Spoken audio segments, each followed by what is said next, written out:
Hello everyone, आज हम देखने वाले हैं एंटी फंगल ड्रग्स। एक इम्पॉर्टेंट टॉपिक है फार्मेकोलॉजी का।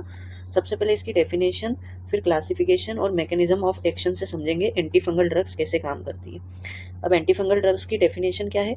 Anti fungal drugs are the medications used to prevent, control और ट्रीट फंगल इन्फेक्शंस।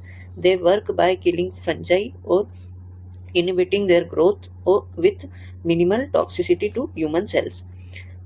यानी एंटी फंगल ड्रग्स एक ऐसी मेडिकेशन है जो फंजाई को ग्रो होने से प्रिवेंट करती है, इन्फेक्शन को कंट्रोल करती है और ट्रीट करती है। ये या तो फंजाई को किल करती है या तो उसकी ग्रोथ को इनिबिट करती है, और विथ मिनिमल टॉक्सिसिटी, यानी ह्यूमन सेल्स को कम से कम टॉक्सिसिटी प्रोवाइड करके ये किल करती है। दूसरा इसका क्लासिफिकेशन है, 3 टाइप्स के क्लासिफिकेशन है। पहला है पॉलिन्स, दूसरा है एजोल्स और तीसरा है इकाइनोकैंडिन्स।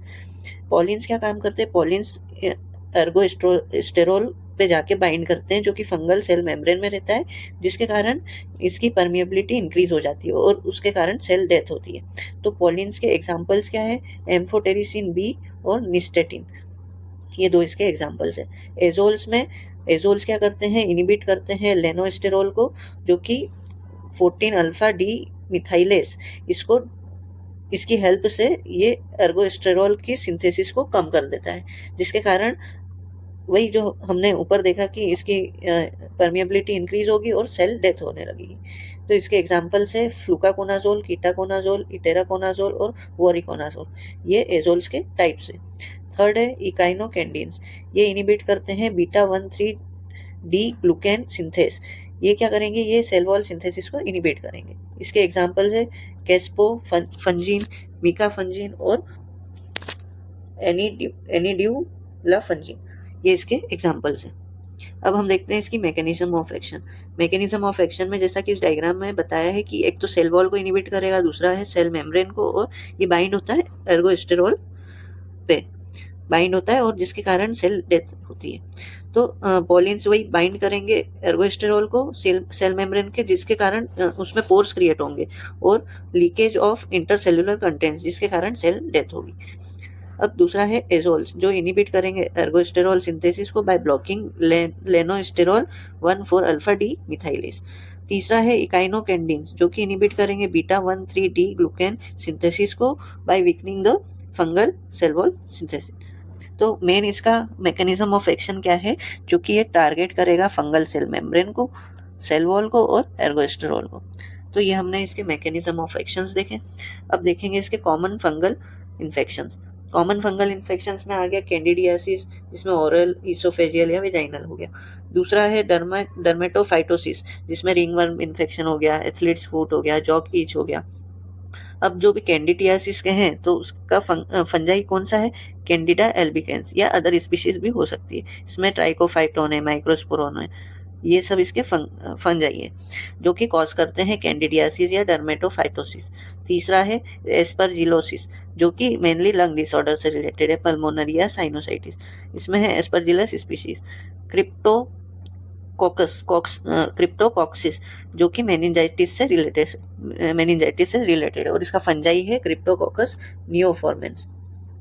अब हम देखेंगे इसके इंडिकेशन और यूजेस, कहाँ पर इसका यूज किया जाता है। तो इसके इंडिकेशन है treatment of superficial fungal infections, treatment of mucosal infection, treatment of mucosal infections, जो कि ओरल थ्रश, वेजाइनल कैंडिडियासिस, इनके कारण ट्रीटमेंट में यूज होता है। तीसरा है systemic fungal infections, invasive candidiasis, aspergillosis और क्रिप्टोकॉक्सिस। फोर्थ है प्रोफाइलेक्सिस इन इम्यूनो कॉम्प्रोमाइज्ड पेशेंट्स, जैसे कि न्यूट्रोपिनिया, ट्रांसप्लांट, इनमें। फिफ्थ है एम्पेरिकल थेरेपी इन सीवियर और लाइफ थ्रेटनिंग फंगल इन्फेक्शन।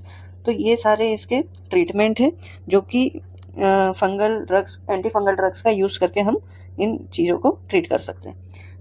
छठा है एडवर्स इफेक्ट्स, जो कि ड्रग देने के बाद जो एडवर्स रिएक्शंस होती है उसे हम एडवर्स इफेक्ट्स कहेंगे, यानी साइड इफेक्ट्स। तो इसमें होगा पहला, नेफ्रोटॉक्सिसिटी इंक्रीज हो सकती है, स्पेशली एम्फोटेरिसिन बी में। जैसा कि हमने डेफिनेशन में देखा था कि ये मिनिमल टॉक्सिसिटी कॉज करता है, यानी ह्यूमन सेल्स को मिनिमम टॉक्सिसिटी कॉज करके ये फंगल इन्फेक्शंस को ख़त्म करता है। पर कभी कभी क्या होता है, जैसे ये एम्फोटेरिसिन बी का डोजेज ज़्यादा हो गया तो ये नेफ्रोटॉक्सिसिटी क्रिएट कर सकता है।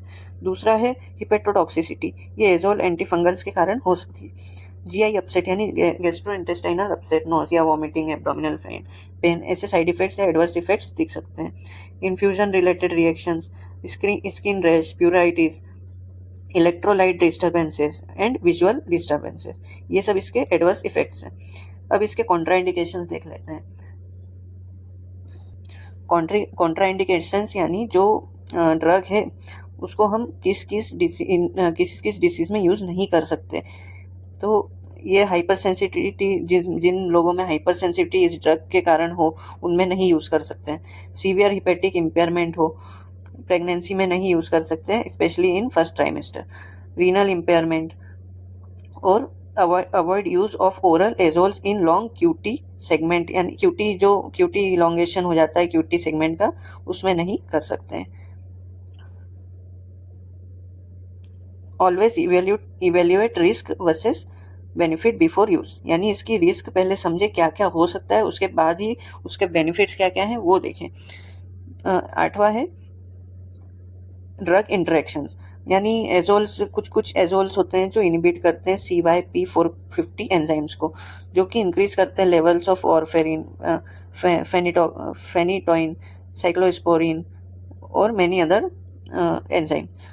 दूसरा है रिफाम्पिसिन, जो डिक्रीज करते हैं एजोल्स लेवल्स को और उसके कारण होता है एफिकेसी का रिडक्शन। तीसरा है, ये सारे इसके ड्रग इंटरेक्शंस हैं।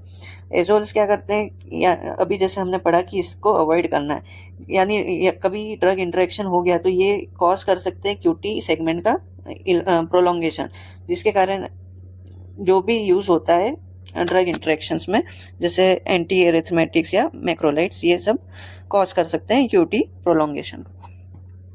अब देखेंगे amphotericin B plus other nephrotoxic drugs, जैसे जो कि इंक्रीज करेगा नेफ्रोटॉक्सिसिटी को। तो ये सब इसके थे ड्रग इंटरेक्शंस।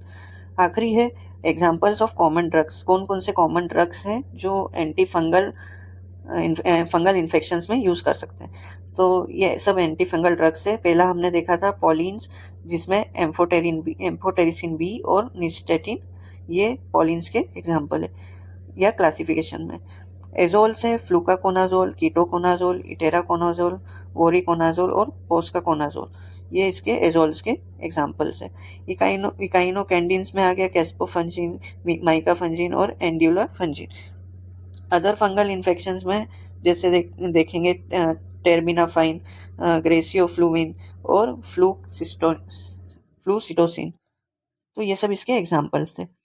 अब हमेशा याद रखना कि जब भी आप पेशेंट्स का डायग्नोसिस करें तो उसमें अप्रोप्रिएट एंटी फंगल थेरेपी यानी एंटी फंगल ड्रग्स का यूज़ करें, और उसके कॉन्ट्राइंडिकेशंस हमें पता होने चाहिए, उसके ड्रग इंटरेक्शंस पता होने चाहिए और इसके साइड इफ़ेक्ट्स क्या क्या हो सकते हैं वो हमें पता ही होना चाहिए। तो हमेशा राइट ड्रग यूज़ करना है, राइट डोज देना है और राइट ड्यूरेशन पे यूज़ करना है। तो आज की वीडियो में इतना ही। वीडियो अच्छी लगी हो तो लाइक कर देना, चैनल पर नए हो तो सब्सक्राइब कर देना। Thank you everyone.